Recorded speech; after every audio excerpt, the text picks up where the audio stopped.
What's the first thing you need to do when you are thinking about starting your own small business? Well, according to my guest today, you need to quit thinking so much about yourself and think about your customer. That's what Larry Winget says, and I have him on the one-to-one interview right now.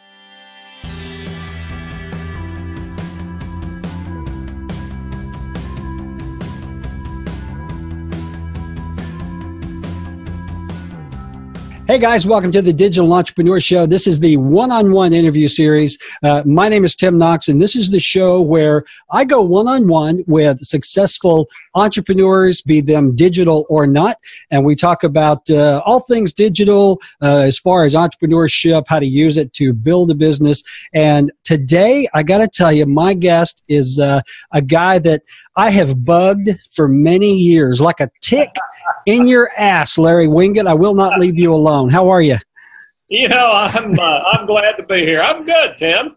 Good. Yeah. It's really funny. I was talking to a friend of mine the other day, Steve Gamlin, who went to, I think, one of your boot camps back in the day. And he's like, "You're going to have Larry on?" I'm like, "Yeah, I love Larry." He goes, "Man, he'll tell you just like it is." So brand's built around that whole idea. I'll tell you what, you have never, as long as I've known you, and probably even before, you've never pulled any punches. And I think that's one of the reasons that, I thought about having you on this show because, nowadays everybody and their mother calls themselves an entrepreneur and they claim to be a successful this and a successful that. But, your background to me really is, it embodies entrepreneurship because now you're one of the top speakers. You are a 6-time, I think, New York Times bestselling author, got a new book coming out. But there was a day before you started all that when Larry Winget was just an entrepreneur. Tell me a little bit about that. Well, the whole idea of an entrepreneur, let me jump ahead of you here. Sure. The whole idea of an entrepreneur, I'm tired of entrepreneurs. I really am. Most people decide they want to be an entrepreneur, and we got all these idiots out there encouraging people to be an entrepreneur. I can tell you right now, most of the people who decide to be an entrepreneur ought to keep their damn job. Really, because they're never going to be any good at being an entrepreneur. Mm-hmm. People tell me I'm an entrepreneur and I want to start my own business, Larry, and I want the freedom. You got no freedom when you're an entrepreneur. People think they're going to go out on their own and have freedom. Where'd that go? You don't have any time. Everybody owns you. And you'll have much more freedom as a salaried employee than you ever will as an entrepreneur. So people need to get that straight from the start. The other thing is people decide they want to be an entrepreneur, and I always say, all right, how many books have you read about hiring, firing, marketing, selling, delivering customer service, branding? Do you know how to read a P&L? Do you have any idea what personal finance as well as business finance is about? You're going to be a C Corp, an S Corp. What are you going to do? And people go, "Oh, I never thought about any of that." Mm-hmm. Well, then don't become an entrepreneur. People want to be an entrepreneur. They want to be an expert. And then they wonder why the stats are so bad about people going out of business. It's because people are stupid.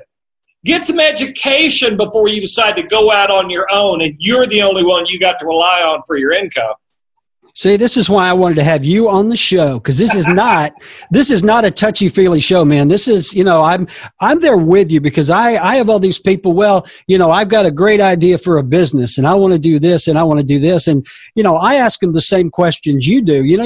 Have you read any books? Have you got any experience? Have you ever done anything like this? And really, to me, entrepreneur, just the word is kind of getting on my nerves a little bit nowadays. Yeah, me too. And that's what I was talking about. And then we have to get creative in our own stupid way these days. And now we have solopreneurs, which means you're really alone. You're screwed. Yeah, you're really screwed on that deal. At least as an entrepreneur, you might be able to surround yourself with a couple of other idiots to share the blame with. Well, and you hit a good point. I mean, I've always said, the reason that most businesses fail is the guy or gal starting the business has no business being in business. Absolutely true. Yeah, and a lot of it goes back to just preparation and common sense. I know two things that you talk about a lot. Let's go back, though, to your early entrepreneurial days, because I believe you were did you work for AT&T, or you were an executive? I worked for Southwestern Bell, became AT&T, and then at divestiture when the Bell system broke apart, I went out on my own, started my own telecommunications company, eventually became a professional speaker, been doing this for 28 years. So there you go. I've been working for myself for a good long while. Yeah, and I would assume that those lessons that you learned as an entrepreneur still serve you today in what you're doing now. Well, entrepreneurs typically go into business on their own because they are so passionate about what they do. Dumbest word in the English language, most overused word, and believe me, you need to throw your damn passion out the window. Passion, and people say, well, I'm really passionate about this. Really, let me help you with what the dictionary says passion is. It's a barely controllable emotion. You don't want a barely controllable emotion anywhere near your business, so get rid of it.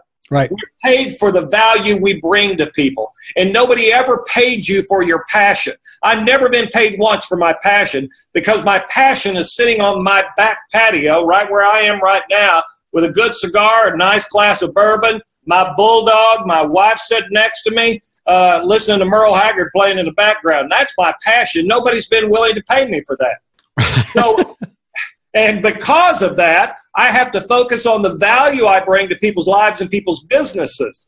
So we need to get entrepreneurs away from their passion and into their value.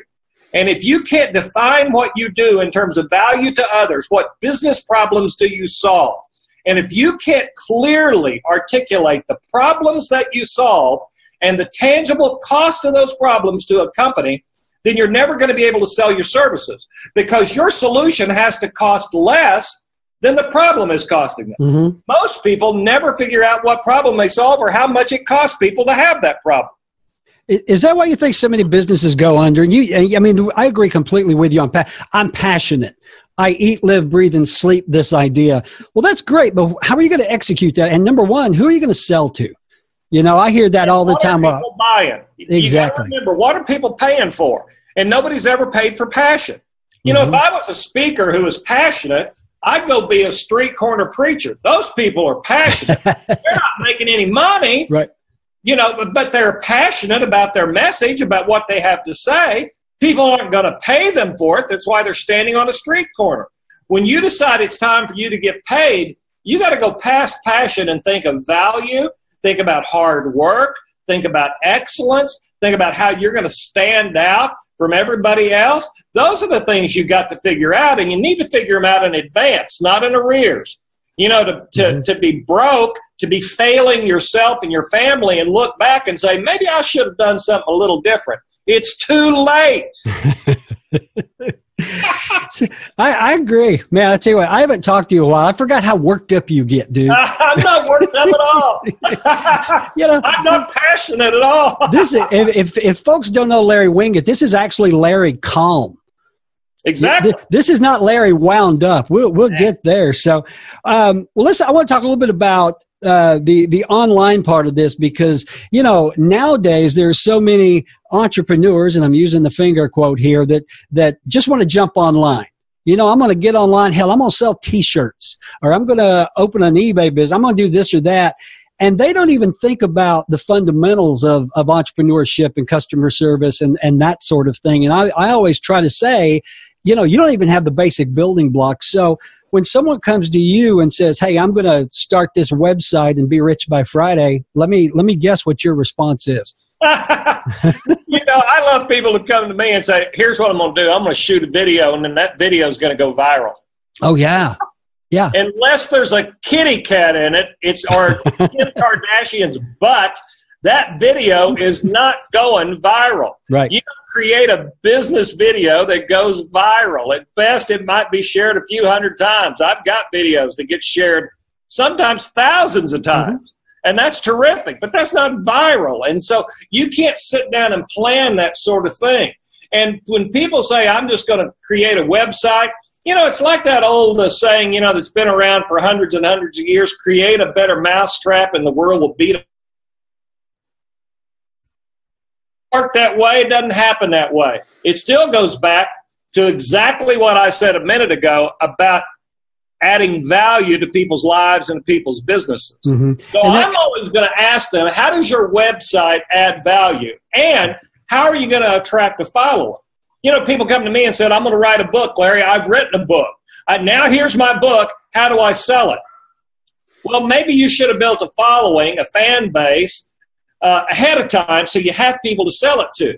You don't create a product. You don't write a book. You don't open a website. You don't do any of those things until, first of all, you've gone through some of the steps that it's going to take to start to attract some attention and build some sort of a fan base, some sort of a following. Now, I've been really good at that, but I did it the old-fashioned way. I had a guy write me, it's been a year now, and he said, Larry, I've been a big fan of yours, a follower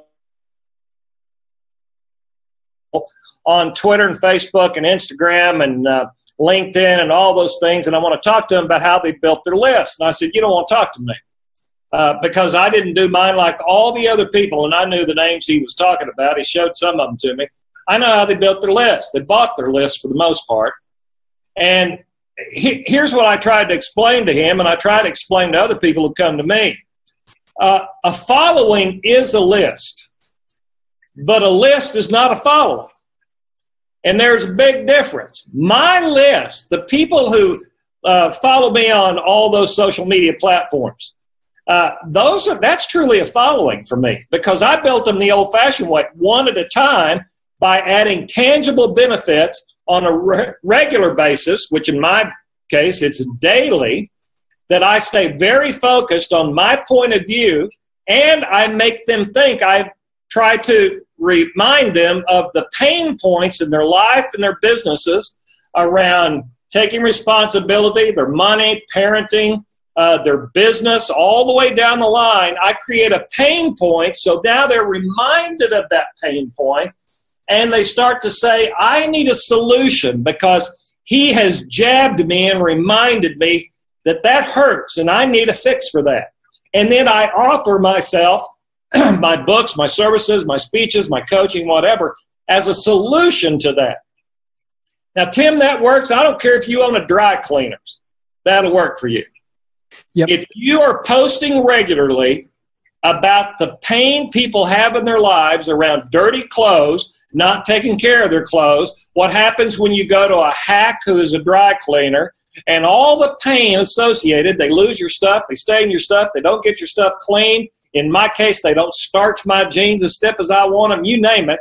But if you lay out the level of pain, regardless of what your business is, and make people feel that pain and then offer yourself as a solution to that pain, you will build a following.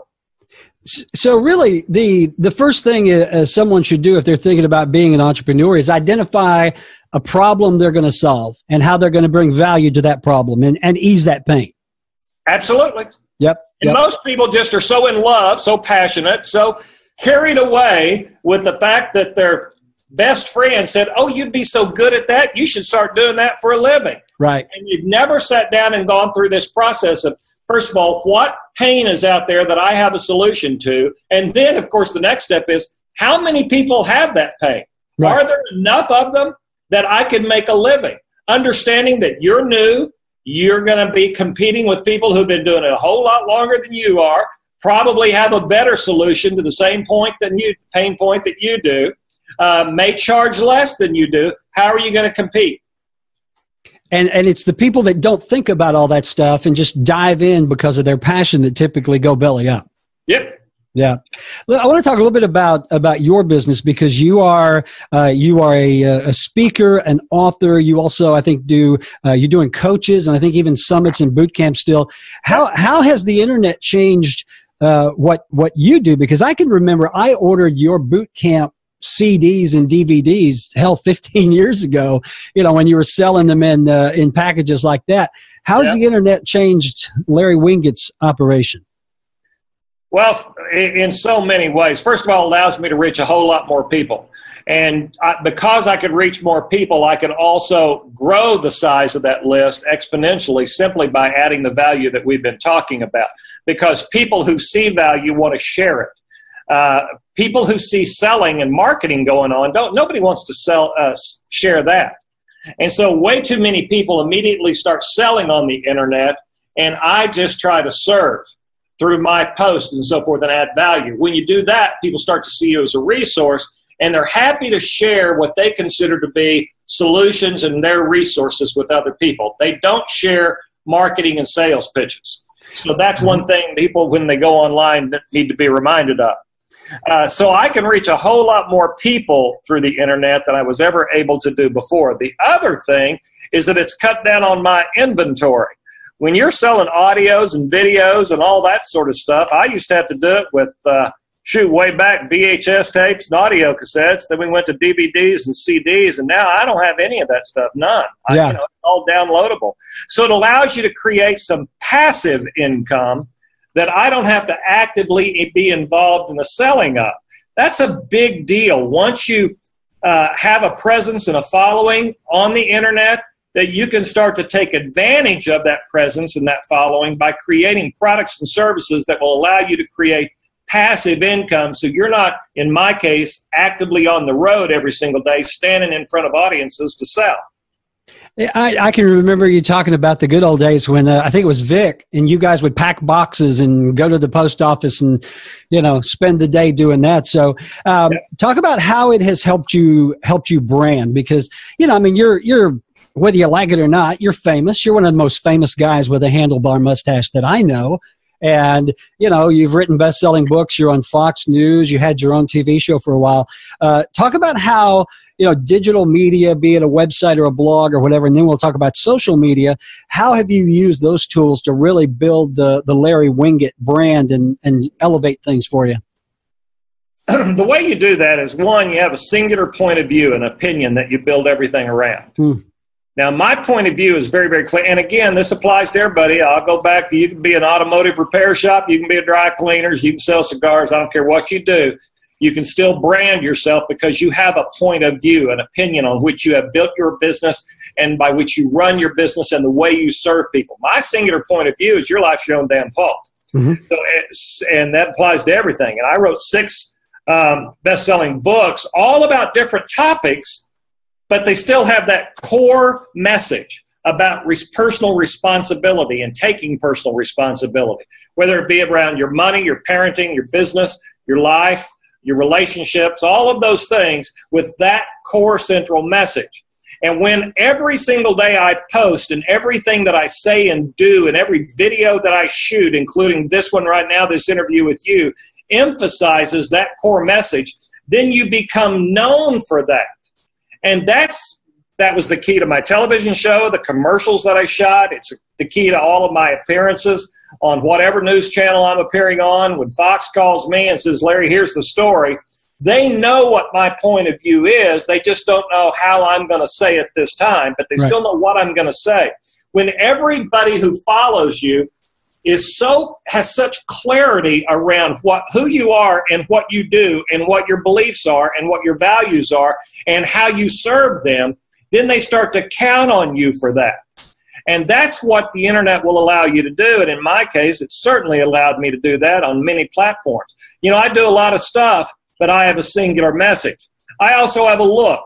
I've always had a look.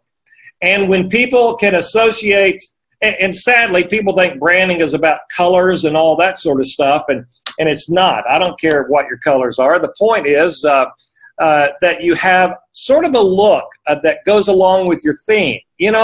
If I wore a suit, I couldn't tell people quite as easily the things that I say.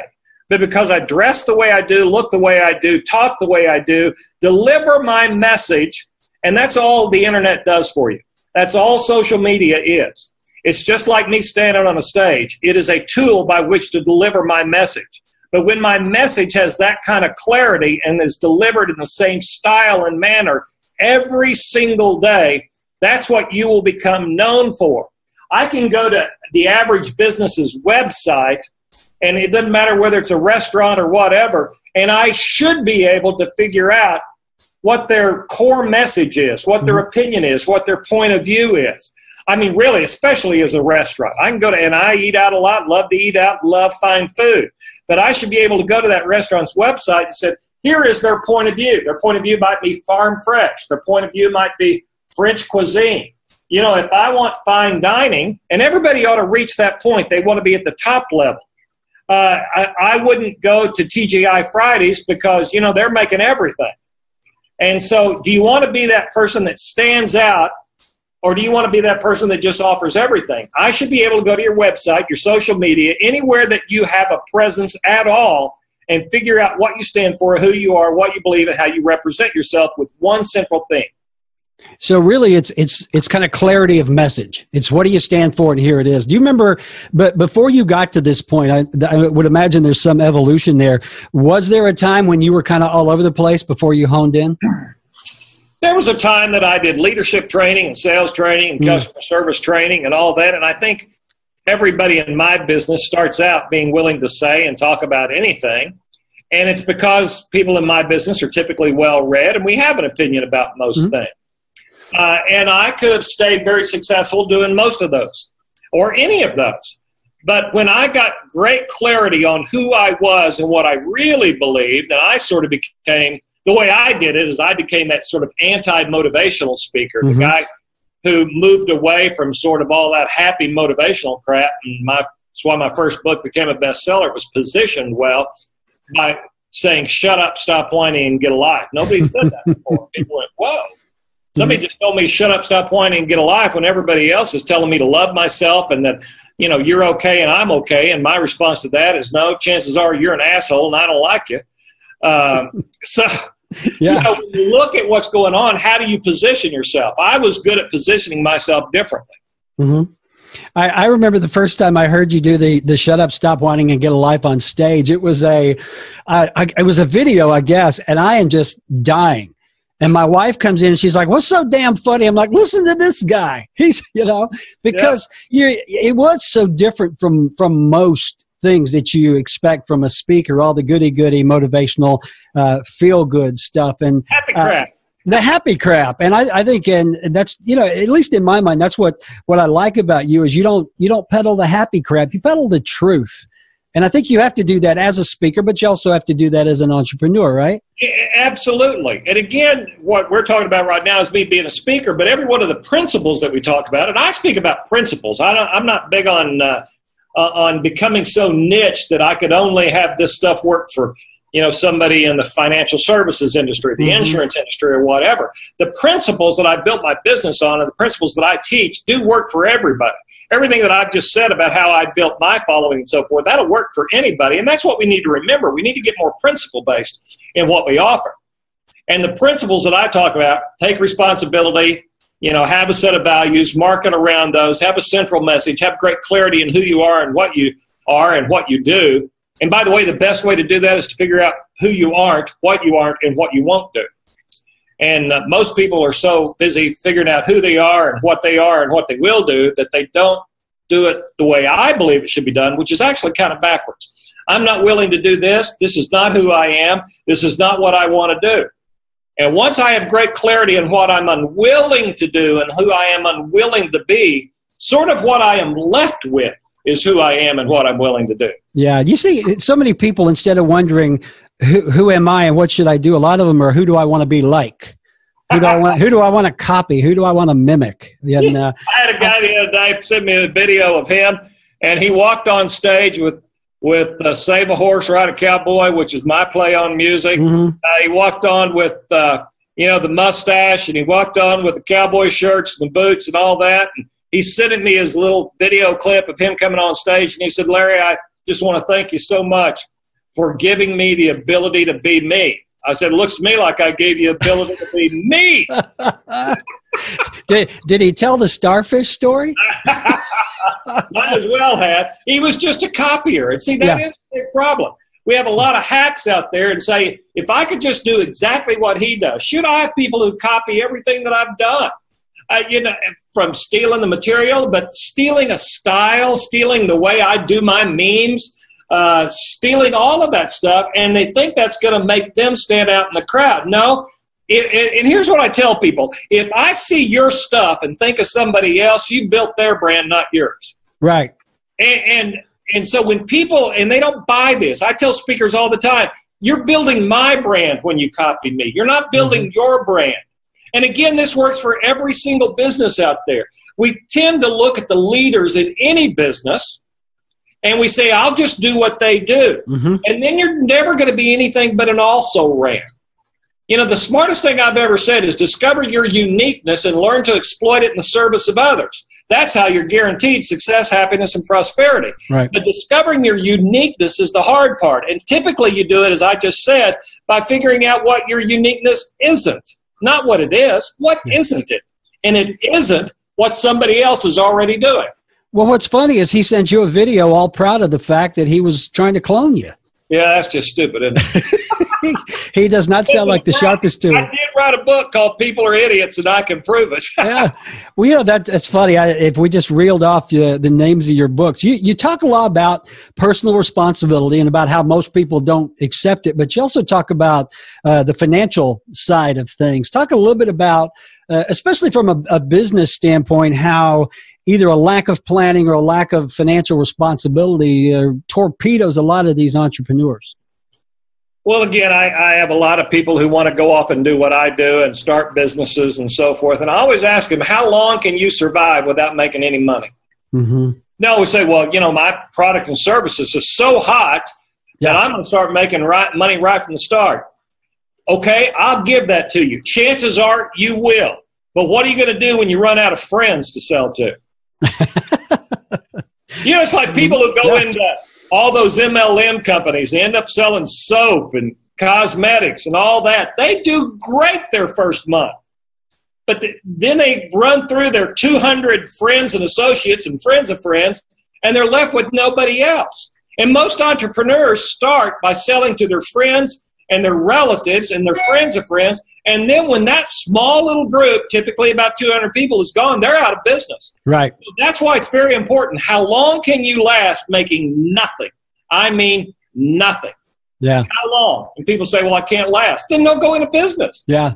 That's why I say, can you read a P&L statement? And can you understand that you're going to be way over in the L factor a lot longer than in the P side of that statement too? Yeah. So how long can you live, and how long can you run your business with it being nothing but a constant drain on the financial reserves you might or might not be starting with? Yeah, that's why as soon as we're done here, Larry, I want to talk to you about whole life insurance. And then you got some Amway to sell me too. Right? Yeah, I got boxes of the shit in the garage here, Larry. That's where it usually ends up staying too. Yeah, I know. I want to talk a little bit about social media, because I know you're active on social media, and it seems like it's such a big part now of any digital entrepreneur and any business plan. I mean, I've read business plans lately that actually have an entire section just on social media. Your thoughts on social media, and good thing, bad thing? Should entrepreneurs be using it? What do you think? You know, it's funny you'd ask that. I just shot a video on my social media platform this week about people who abuse it and misuse it. And I've been on a rant these days, especially on LinkedIn, which I think is the most abused and misused social media platform that's out there.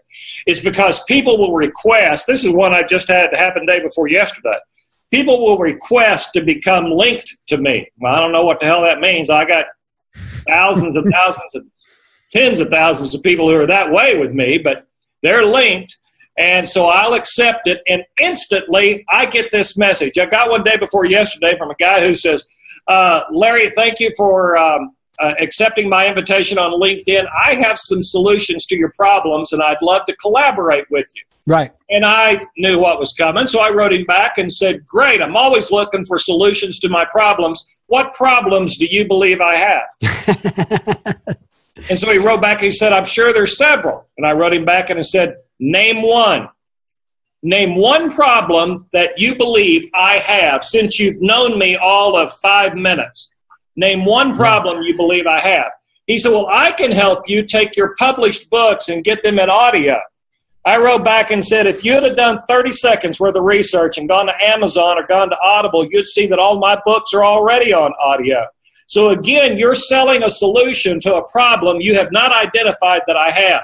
Therein lies the key to the misuse and abuse of social media. All these entrepreneurs go out there and they start, in my opinion, spamming everybody's inboxes with solutions to problems that they haven't taken the time to determine whether those people actually have that problem or not. And that's the problem with social media marketing. I'm the same way. I won't even really accept any contacts at LinkedIn anymore because, within seconds of you clicking that button, you've got some asshole trying to sell you something or solve your problem.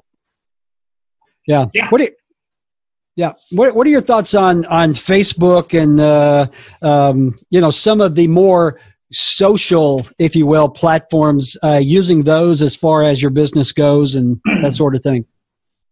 I love Facebook. It's a big friend of mine. And I think there's too much for most people to keep up with. I think you pick the platform that makes you the most money and makes the most sense for you.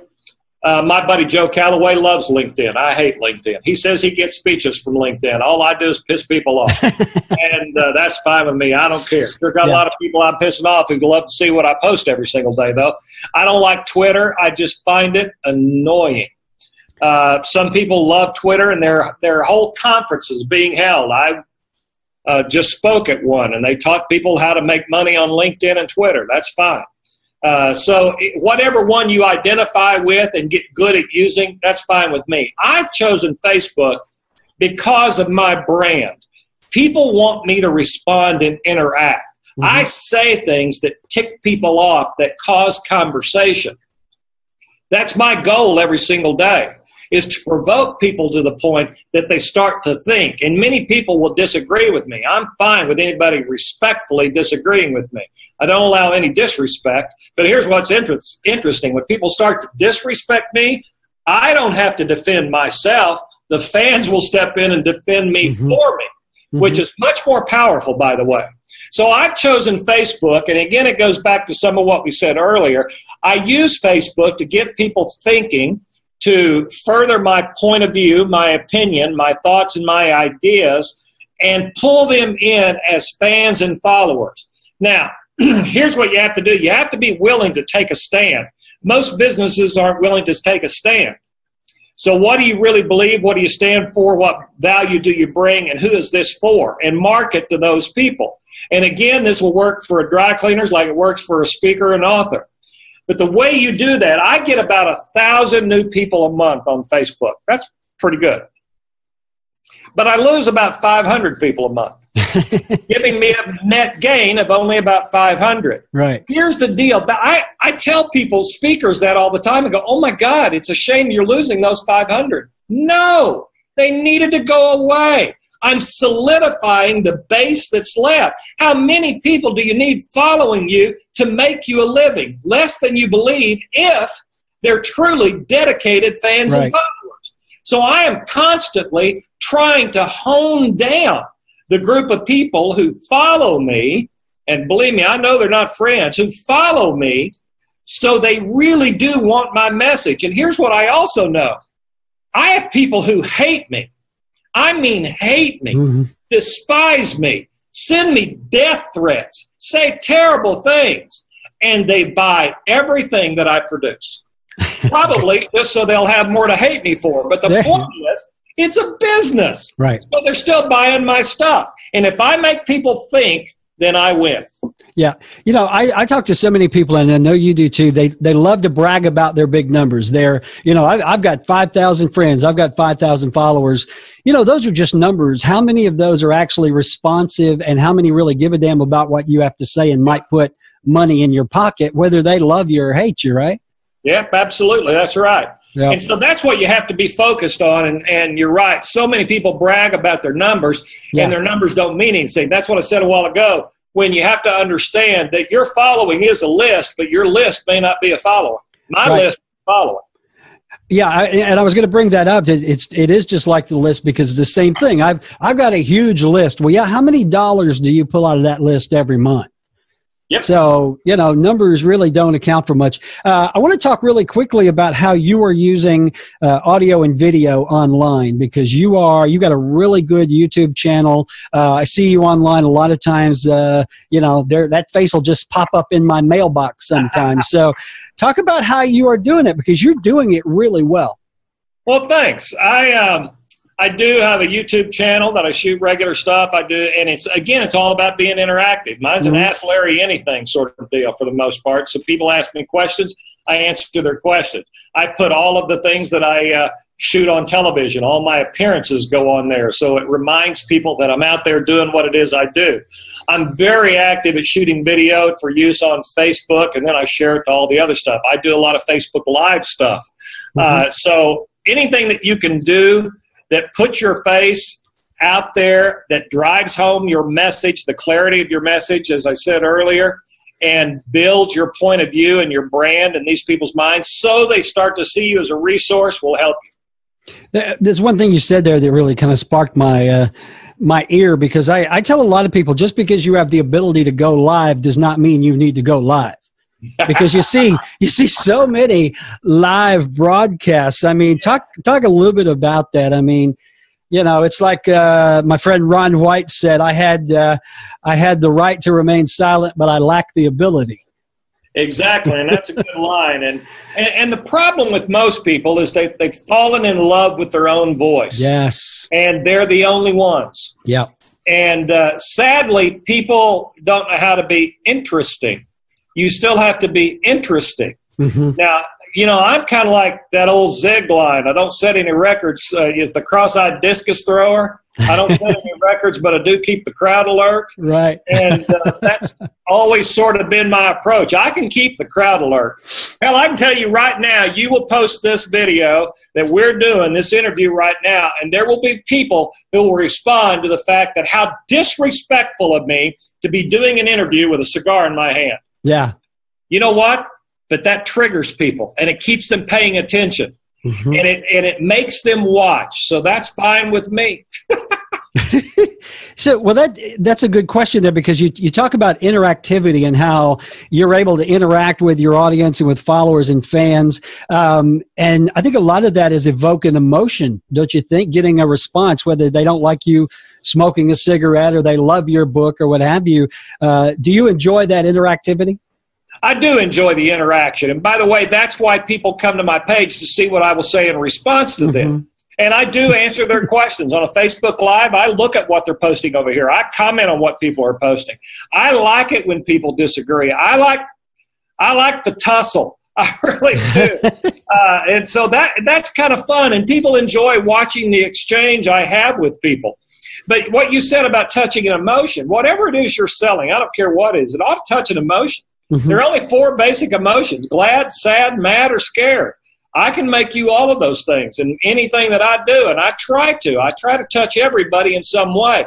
The problem is, when you're talking about people who go live, they're trying to justify their being there logically. People don't care about logic. People don't want content.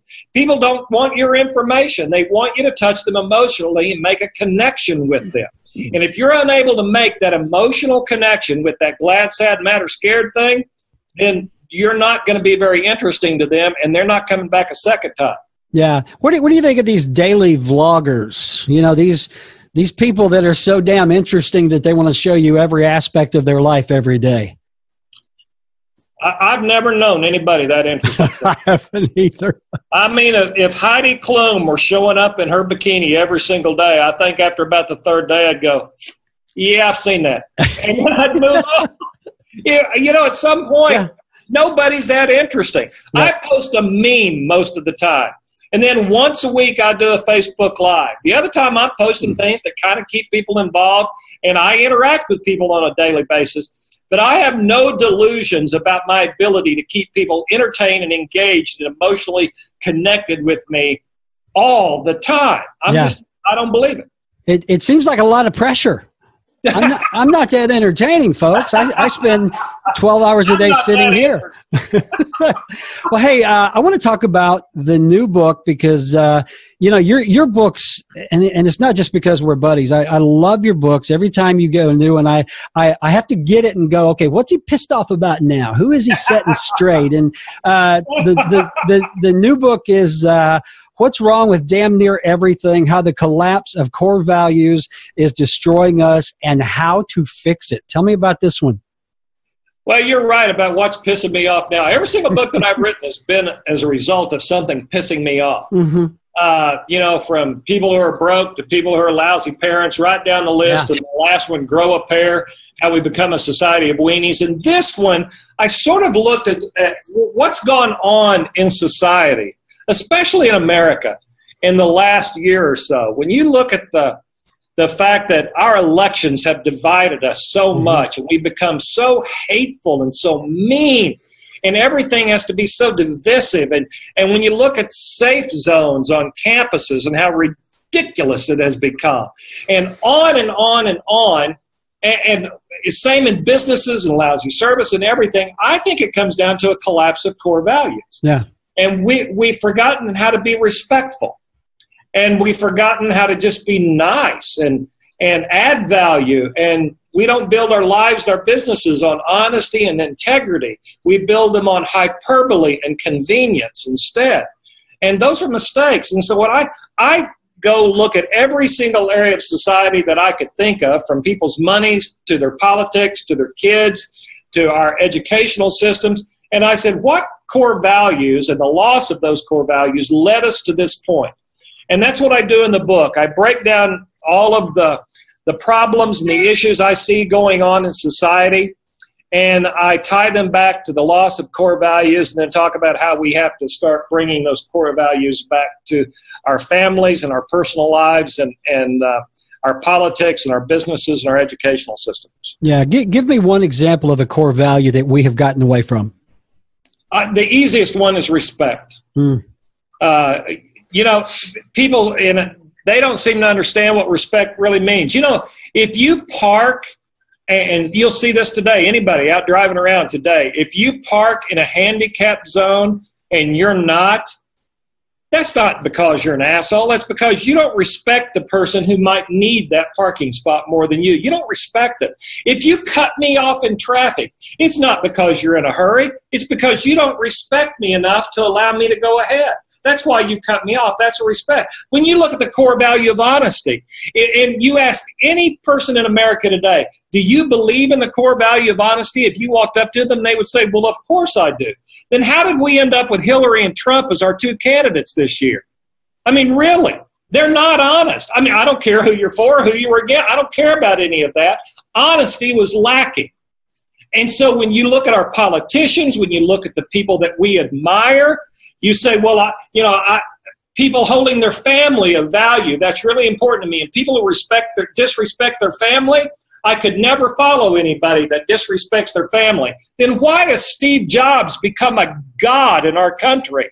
He was a total asshole to his family. So we talk one way and we do another thing. And we've made it somehow okay.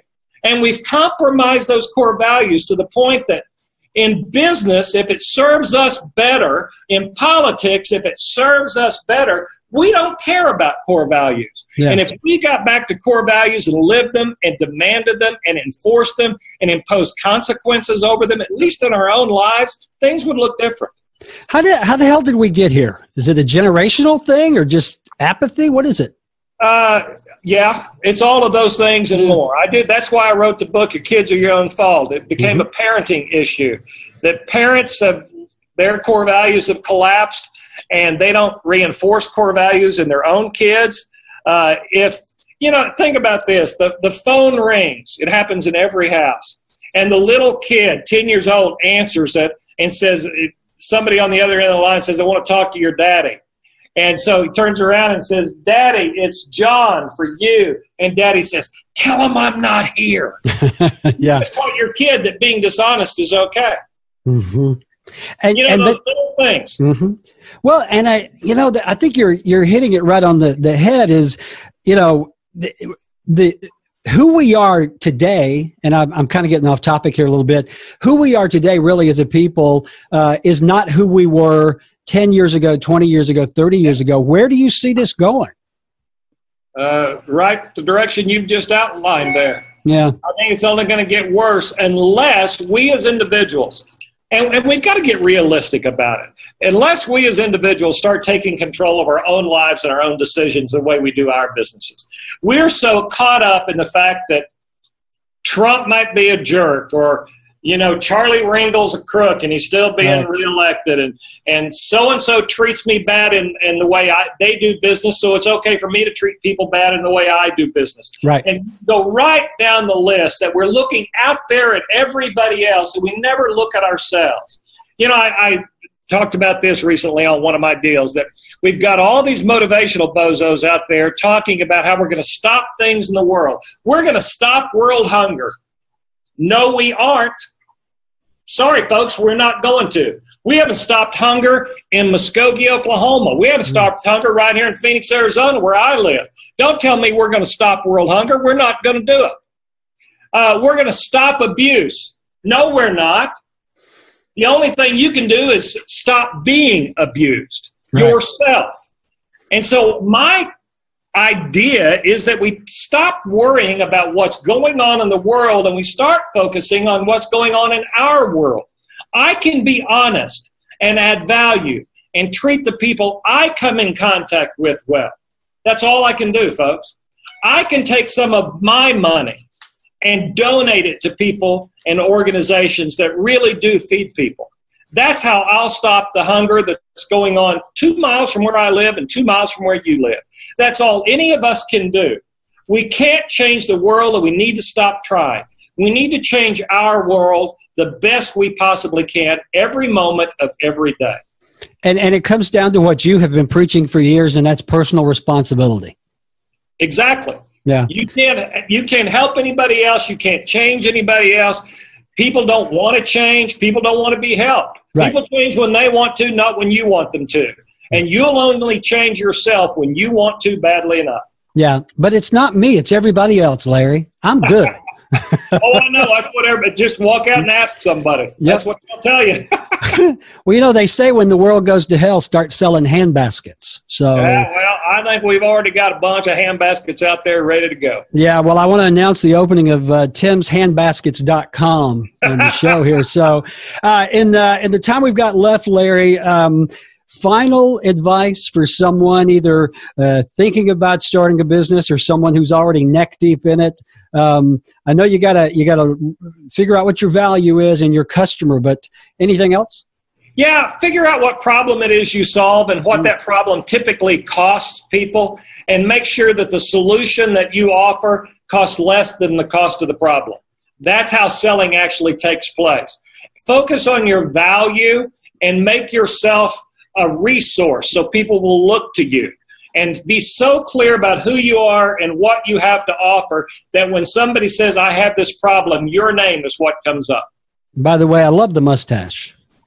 I've been meaning to tell you that. So great advice from Larry Winget. Larry, the new book is What's Wrong with Damn Near Everything, How the Collapse of Core Values is Destroying Us and How to Fix It. We will put links below. If folks want to look you up online, what's your website?